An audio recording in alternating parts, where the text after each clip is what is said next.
What's going on, Central Florida, and welcome back. We're still tracking Tropical Storm Ophelia, which will have its impact here in Central Florida. But of course, as it is nearing landfall, we'll see the biggest impact across the Carolinas, Virginia, Maryland, and possibly even New Jersey. Right now, wind speeds are sustained at 70 miles per hour, moving towards the north and the northwest at 12-mile-per-hour speeds as of the 11 o'clock advisory.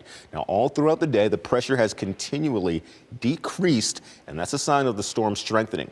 Wind speeds themselves are just 5 miles per hour shy of a Category 1 hurricane. And keep in mind, this tropical storm didn't even have a name before 2 o'clock, so that just puts into perspective how quickly it intensified. Still likely making landfall on Saturday morning, and then we'll see those winds begin to slowly die down as it encounters frictional effects. Nevertheless, as the wind speeds die down, the rain will continue. Flood advisories are in place across the Carolinas and into Virginia, and also we do have wind advisories as we'll see tropical storm force winds or possibly even hurricane force strength. New Bern, you're under a hurricane watch. We see that outlined here in that pink shade as you're just preparing for the worst that's still to come. I know it's not a hurricane, but it's of the utmost importance to be proactive as opposed to reactive. Here in Central Florida, Ophelia, it's going to shape our beach forecast. I know we're showing mostly sunny skies throughout the day, but take a look at the surf conditions. Those will range between 4 and 6 feet,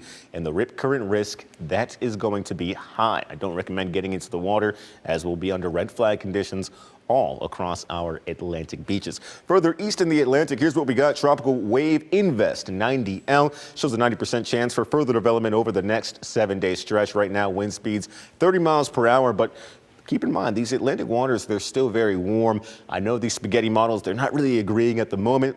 Nevertheless, we'll keep you up to date here on WESH 2 with any additional changes as we move over the next 7-day stretch. Here closer to home, temperatures have dropped tremendously from the highs we saw in the afternoon.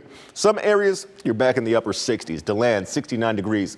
Palm Coast, 67 degrees. Elsewhere across the Atlantic coast, temperatures range between the low and the mid 70s.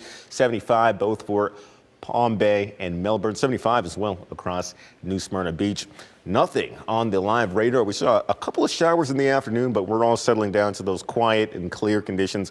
Wind speeds not too much of a factor late this evening, but tomorrow they pick up once again. Winds will range between 10 and 15 miles per hour all across the Atlantic coast, and that's what's really increasing those wave heights as we head into the weekend tomorrow. Also, we do have a Falcon 9 launch window tomorrow between 8 and 12 a.m. Likely that we'll have a successful launch in regards to weather as conditions here in Central Florida. Those remain clear not just tomorrow, but also on Sunday. A little bit warmer on Sunday, 88-degree temperatures.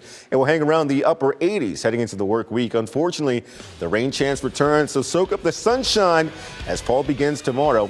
Stay with us. We'll take a look at football coming up right around the corner.